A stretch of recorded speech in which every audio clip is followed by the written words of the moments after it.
ہر مرد کو اس کی اہلیہ کی ایڈوائس تو ہوتی ہے جیسی بھی ہو، اور کلثوم بھاجی جو تھیں وہ بھی ایڈوائس تو دیتی تھی میاں صاحب کو، مگر یہ مطلب نہیں ہے کہ وہی چلاتی تھی میاں صاحب کو. میاں صاحب وہ اپنے آپ کو خود ہی چلاتے ہیں، وہ ایسی کوئی بات نہیں ہے. مریم بھی میاں صاحب کو ایڈوائس دیتی رہی ہے جب یہ پرائم منسٹر تھے. کچھ ایڈوائس لے لیتے تھے، کچھ نہیں لیتے تھے، سن لیتے تھے. اسی طریقے کے ساتھ کلثوم بھابھی کی بھی ایڈوائس سن لیتے تھے، بیکاز ظاہر ہے ان کے بھی اپنے پرسیپشنس تھے، اور she was a very smart ہے، ہائیلی ایجوکیٹڈ وومن. مگر یہ کہنا کہ جی میاں صاحب تو کچھ بھی نہیں تھے، پچھوں خواتین ہی چلانیاں سن، ایسی کوئی گل نہیں ہے. البتہ کلثوم بھابھی جو ہیں وہ وین میاں صاحب واز ان ٹربل مشرف کے دور میں، تو انہوں نے پھر وہ گھر سے باہر نکلی، تو پھر like all good wives she fought for her husband. اور یہ آپ نے دیکھا ہمارے کلچر میں بھی اور باہر بھی، یہ ایک اسٹینڈرڈ آپریٹنگ پروسیجر ہے. وین یا wife gets into trouble, the husband lines up behind her, and when the husband gets into trouble, the wife lines up behind. ہمارا کلچر بڑا کنزرویٹو ہے، اس کے باوجود the wives have come out, and that is why آپ دیکھتے ہیں خواتین کی کتنی پارٹیسپیشن ہے in the political process in Pakistan. یہ بڑی اچھی بات ہے. باقی اب آئیے پہلے آپ کے مالٹا کے بارے میں مجھے کچھ نہیں پتا، میں مالٹے بہت کھاتا ہوں، مگر باقی آئی بات کہ کیوں ہم اس طریقے سے ایگریسولی ایکسپورٹ نہیں کرتے پاکستانی پروڈکٹس، جو میں سمجھاؤں یہی آپ کا سوال ہے، جیسے انڈیا کرتا ہے. ابھی بات یہی ہو رہی تھی کہ India is a very big economy, and Indians جو ہیں they are ready to make investments abroad. ہمارے جو بیسکلی بڑی کنزرویٹو بزنس کمیونٹی ہے، یا ہم پراپرٹی میں انویسٹ کرتے ہیں یا ہم سیکیورٹیز میں انویسٹ کرتے ہیں. سو میرا خیال ہے کہ Indians far more outgoing, ان کی جو لیبر فورس ہے وہ بھی زیادہ تعلیم یافتہ ہے، اور وہ اپنے لوگوں کو ہی ہائر کرتے ہیں. ہمارے لوگ دبئی کے اندر بھی آپ دیکھ لیجئے گا کیا لیول ہے of education and expertise. So I think for all these reasons our exports are not as dynamic. But آخری بات تو یہ ہے کہ ہماری جو ساری انڈسٹری ہے پاکستان کے اندر، اسے بہت ہائی لیول آف ٹیرفس سے پروٹیکشن دی گئی ہے. شروع سے ہمیں ایڈ ملتی تھی امریکہ سے، پیسے ہوتے تھے جیب وچ، آپ پہ کی پروڈیوس کرنا ہے، امپورٹ ہی کر لیتے ہیں، امپورٹ کر کے بیچ دیتے ہیں. تو یہاں ایک امپورٹ کا کلچر تھا، پروڈکشن کا کلچر بہت کم تھا. وہی ایک دو چیزیں ہم بناتے تھے اور ایکسپورٹ کرتے تھے جو آسان تھی. کاٹن ملتی تھی، چلو جی کاٹن دی یان بنا لے، اور کوئی ویلیو ایڈ نہ کی، گارمنٹس نہ بنایا، بھائی یان ہی بنا کے ایکسپورٹ کرتا، چپ کر کے بہ گئے آرام نال، کوئی محنت نہیں کی تھی. انڈیا کے اندر آپ دیکھ لیجئے، باقی ملکوں کے اندر وہ یان ہم سے خرید کے بنگلہ دیشی جو ہیں وہ ویلیو ایڈ کر دیتے ہیں. 10 روپے دی یان خریدی تو 30 روپے دا کپڑا بیچتا اور ٹی شرٹ بنا کے. سو مطلب ہے that's where the real innovation is. اب ہم جا کے جاگ اٹھے ہم کہ نہیں ویلیو بھی ایڈ کرنی چاہیے. کیوں؟ کیونکہ دن بدن مشکل ہو گیا ہے to compete in global markets without creating value. یان میں تو بہت تھوڑی ویلیو کریشن ہے نا، آپ نے کاٹن خریدی اور تھوڑی جی ویلیو ڈالی اور یان بن گیا. اور وہی یہاں ٹیکسٹائل ملز یہی کام کرتی رہی ہیں یہ. اور 60% آپ کی ایکسپورٹس ابھی بھی ٹیکسٹائل، اور اس میں سے low value added, not high value added. So I think these are one of the reasons. ہمارے یہاں جو فوڈ انڈسٹری ہے یہ تو پچھلے 10-15 سال سے یہ شروع ہوئی ہے. پہلے اس سے قبل تو بہت تھوڑے بیسکلی فوڈ سیکٹر کے پروڈکٹس تھے.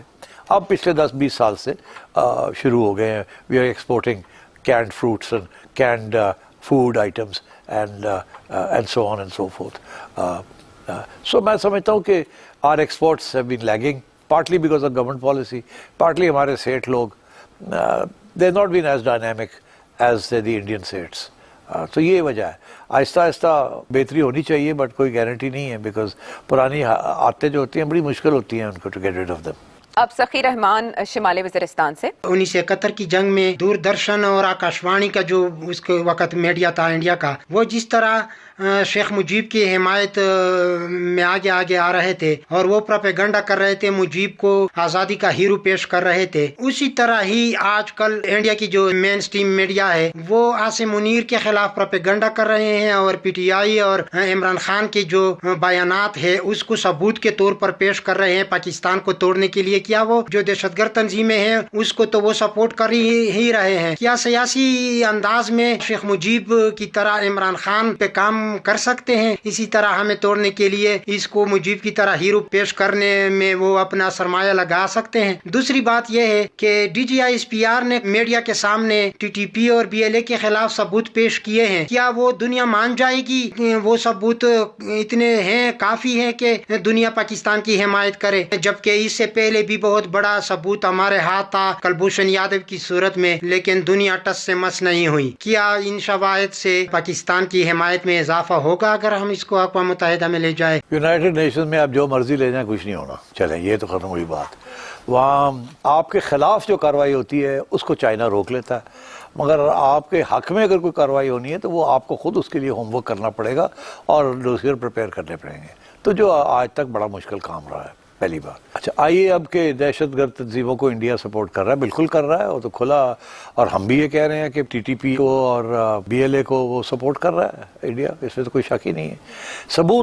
ثبوت بڑا مشکل ہوتا ہے ٹو بی آنیسٹ۔ جیسے اب انڈیا کے لیے پہلگام کا انسیڈنٹ ہوا ہے، ابھی تک انڈیا نے کوئی ثبوت نہیں دیا، تو ثبوت کہاں سے لائیں گے؟ کس قسم کا ثبوت لائیں گے؟ ثبوت وہ ہوگا کہ کیا ہوگا کہ جی یہ لوگ فلانی جگہ سے یہ چلے، اس کے پیچھے یہ اس کے ہینڈلرز تھے، یہ ان کا نام تھا، یہ ان کی آئی ڈی کارڈ ہے، یہ ہم نے ان کی ساری ریکارڈنگز کی ہیں، پھر وہاں سے یہ چلے، ان کو یہ انسٹرکشنز ملے، پھر یہ یہاں آئے، اس راستے کے ذریعے آئے، فلانے لوگوں کو راستے میں ملے، پھر یہاں آ کے انہوں نے یہ کیا، پھر یہاں سے گئے وہ فلانی جگہ اور پھر ہم نے پکڑ لیے ہیں، پھر ہم نے ان سے یہ اور بھی چیزیں برآمد کی ہیں۔ مطلب اٹس سو ڈیفیکلٹ، اس قسم کے پروف نہیں ملتے۔ عام طور پہ ہوتا کیا ہے؟ عام طور پہ ہوتا ہے اس قسم کی سچویشن کے اندر چار بندے مارتے، کیا جی اے دہشت گرد سن تے اسی انہوں نے مارتا اور ختم ہوئی گل، یا یہ ہے کہ ان سے کنفیشن لے لی کہ جی ہاں ہم نے کیا تھا اور کہانی ایک بنا لی، تو وہ بھی نہیں، وہ تو انڈیپینڈنٹ عدالت میں وہ بھی نہیں کھڑی ہوتی۔ بیسکلی یہ ہے کہ دنیا کو خود اپنی ایک پرسیپشن ہوتی ہے، انڈیپینڈنٹ میڈیا رپورٹنگ ہوتی ہے، انڈیپینڈنٹ، ناٹ پاکستانی میڈیا کو کوئی نہیں یقین کرے گا، انڈین میڈیا کو کوئی نہیں یقین کرے گا۔ انٹرنیشنل میڈیا اگر آ کے دیکھے اور ان کو کوئی ثبوت مل جائے کہ یہ ہو رہا ہے، اور وہ کس قسم کے ثبوت ہیں، وہ جائیں افغانستان میں، وہ دیکھیں، وہاں پتہ کریں کہاں سے ہتھیار آ رہے ہیں، کہاں ہے انڈیا کا کیا فٹ پرنٹ ہے، ایمبیسیز کے ساتھ کیا تعلق ہے، کونسلر وغیرہ وغیرہ، تو پھر وہ اگر لکھے تو ایک پرسیپشن کریٹ ہوتی ہے، وہ بھی پکے طور پہ نہیں لکھ سکتے کہ جی یہ ہو رہا ہے۔ اس لیے یہ باتیں چلتی رہتی ہیں کہ جی یہ ہے وہ ہے، مگر ثبوت بہت مشکل ہوتا ہے ملنا۔ دیکھیے عمران خان کو انڈیا ہیرو نہیں بنائے گا، عمران خان کو اس حد تک سپورٹ کرے گا جس حد تک وہ فوج کے خلاف، پاکستان کی افواج کے خلاف کھڑے رہیں۔ انہیں انڈیا کو بھی اس بات کا پتہ ہے کہ آج عمران خان جیل میں ہے اور پاکستان کی افواج کے خلاف مہم چلانے کی کوشش کر رہے ہیں، خصوصاً آرمی چیف کے خلاف۔ کل کو اگر for what ever reason Imran Khan واپس پاور میں آ جاتے ہیں تو عمران خان اسی فوج کا سہارا لے کے حکمرانی کریں گے۔ عمران خان کبھی بھی پرو انڈیا ہیرو نہیں بن سکتا اس ملک میں، نہ ہی وہ بننا چاہیں گے، یہ بھی میں آپ کو بتا دوں۔ آپ کو صرف یاد دلاتا ہوں کہ جب یہ آرٹیکل 370 کو واپس لیا گیا تو اس وقت جنرل باجوہ تھے آرمی چیف اور عمران خان تھے پرائم منسٹر۔ اس وقت اسٹیبلشمنٹ کا یہ موقف تھا کہ ذرا تھوڑا سا اگریسولی اس کو کاؤنٹر نہیں کرنا چاہیے، مگر عمران خان کا یہ تھا کہ نہیں، تکڑے ہو کے اس کو رسپونڈ کرنا چاہیے۔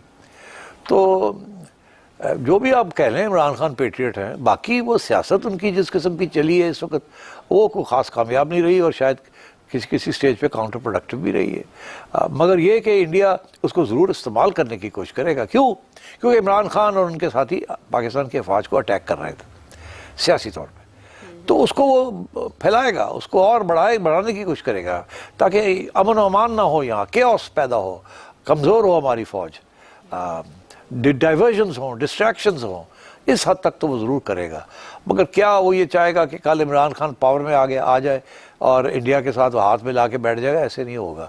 وہاں پھر ریاست کے انٹرسٹ جو ہیں، حکمران طبقہ جو ہے وہ سارے ریاست کے انٹرسٹ کو پروٹیکٹ کرتے ہیں۔ آج شہباز شریف کر رہا ہے، کل نواز شریف صاحب نے کی تھی، پھر عمران نے بھی کی، اور کل کو اگر عمران واپس آ جاتا ہے تو ہی will do the same. Programme میں آگے بڑھیں گے ایک بریک کے بعد۔ شو میں ایک بار پھر خوش آمدید۔ اب اسلام آباد سے شاہد رشید صاحب سیٹھی صاحب، آپ نے پاکستان، چائنا اور افغانستان کے موضوع پر بڑی تفصیل سے بات کی اور ان کے ریلیشن پر بات کی، اور یہ بتایا کہ پاکستان اور چائنا کی جو قربتیں ہیں بہت بڑھ رہی ہیں، بہت اچھی بات ہے. لیکن سوال یہ ہے کہ کیا یہ سب جب ہو رہا ہوگا تو کیا انڈیا اور امریکہ خاموش بیٹھے رہیں گے؟ کیا ان کا کسی قسم کا کوئی رد عمل نہیں آ سکتا؟ اگر وہ رد عمل آتا ہے تو پہلی بات ہے کہ وہ رد عمل کیا ہو سکتا ہے، اور پھر دوسری بات یہ بھی کہ اس کا جواب یا اس کا حل کیا ہوگا. اور جیسے آپ نے ذکر کیا کارگل کا اور ممبئی کا، تو پاکستان کے اندر سے، یعنی ایک طرف پاکستانی گورنمنٹ جو ہوتی ہے وہ چیزوں کو بہتر کرنے جا رہی ہوتی ہے، تو اندر کہیں کچھ اور بھی ہو رہا ہوتا ہے. تو کوئی ایسا تو نہیں سلسلہ ہوگا کہ پاکستان، چائنا، افغانستان کے ریلیشن بہتر ہو رہے ہوں گے تو انڈیا اور امریکہ جو ہے وہ اس میں دراڑ ڈالنے کے لیے کوئی ایسا واقعہ یا کوئی ایسی چیز کریں گے جس سے کم از کم پاکستان اور افغانستان کی جو قربتیں ہیں کم از کم ان کو ڈیمیج کیا جائے؟ دیکھیے، انڈیا تو کر رہا ہے کوشش ہے. امریکہ انڈر ٹرمپ ابھی ایسی کوئی پیش قدمی نہیں ہوئی. انفیکٹ انڈیا کی تکلیف ہی سی بات کی ہے کہ امریکہ فل آن سیم پیج پہ نہیں ہے regarding all this. India is definitely word ہے کہ یہ Afghanistan, China, Pakistan, Russia, Iran, Azerbaijan, Kazakhstan, Kyrgyzstan, یہ کیا ایک نیا ایکسس بن رہا ہے، giving access to everybody to Europe and so on, bypassing Indian interests by Iran. مگر امریکہ آئی تھنک اس وقت ڈونلڈ ٹرمپ جو ہے نا وہ مصروف ہیں میک امریکہ گریٹ اگین میں، اور ان کا جو فارمولہ ہے to make America great again اس وقت وہ ہے آن ٹیرفس، کہ جی جو چیزیں امریکہ ایکسپورٹ کرتا ہے وہ اس کے اوپر بڑی ہیوی ڈیوٹیز لگی ہوئی ہیں، اور جو چیزیں امپورٹ کرتا ہے وہ بڑے کم ڈیوٹیز پہ امپورٹ کرتا ہے. دوسرے ملکوں کو فائدہ ہو رہا ہے، امریکہ کا نقصان ہو رہا ہے. وہ چاہتا ہے کہ امریکہ کے اندر مینوفیکچرنگ انڈسٹری بڑھے، وہ چاہتا ہے کہ امریکن انویسٹمنٹس جو ہیں وہ چائنا میں نہ جائیں، امریکہ میں ہی آئیں. اسی لیے بائی دا وے اس نے یہ جو ایپل کو جو بات کہی ہے کہ جی آپ چائنا سے شفٹ کر کے انڈیا میں مت جائیں، امریکہ میں آئیں. آپ اگر آپ چائنا سے شفٹ کر کے اور انڈیا میں جاتے ہیں تو میں آپ کے اوپر 25% ٹیرف لگا دوں گا. تو دھمکیاں دیتا پھرتا ہے اس وقت. ایک تو یہ اس کی پری آکوپیشن ہے. دوسری اس کی پری آکوپیشن ہے وہ کہتا ہے میں تو اینٹی وار ہوں. وہ چاہتا ہے کہ تاریخ میں اس کا ریکارڈ ہو کہ اس نے امریکہ کو گریٹ بنایا. کیسے؟ ایک تو یہ to change the terms of trade in favour of امریکہ تاکہ امریکہ کی خوشحالی ہو، پہلی بات. دوسرا یہ کہ وہ چاہتا ہے کہ he should not be seen as a war president.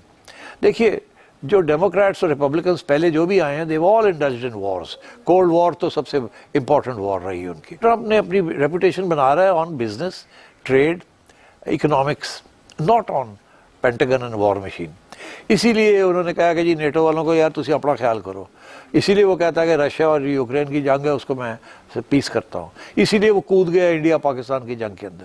تو میں یہ سمجھتا ہوں کہ Donald Trump is not going to get involved in any adventure in this region, not in the short term. مجھے اگے نظر نہیں آ رہا کہ وہ انڈیا کے ساتھ مل کے پاکستان کو اور چائنا کو ڈی اسٹیبلائز کرنے کی کوشش کرے. وہ یہ چاہے گا کہ چائنا کے ساتھ اچھے ریلیشنز ہوں مگر ٹریڈ ٹرمز امریکہ کے حق میں بہتر ہو جائیں.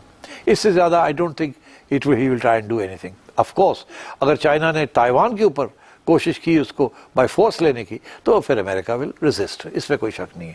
بٹ میرا خیال ہے امریکہ انڈیا جو پارٹنرشپ جو پہلے بنی تھی نا، جب یہ کوارڈ بنا اور یہ سارا کچھ ہوا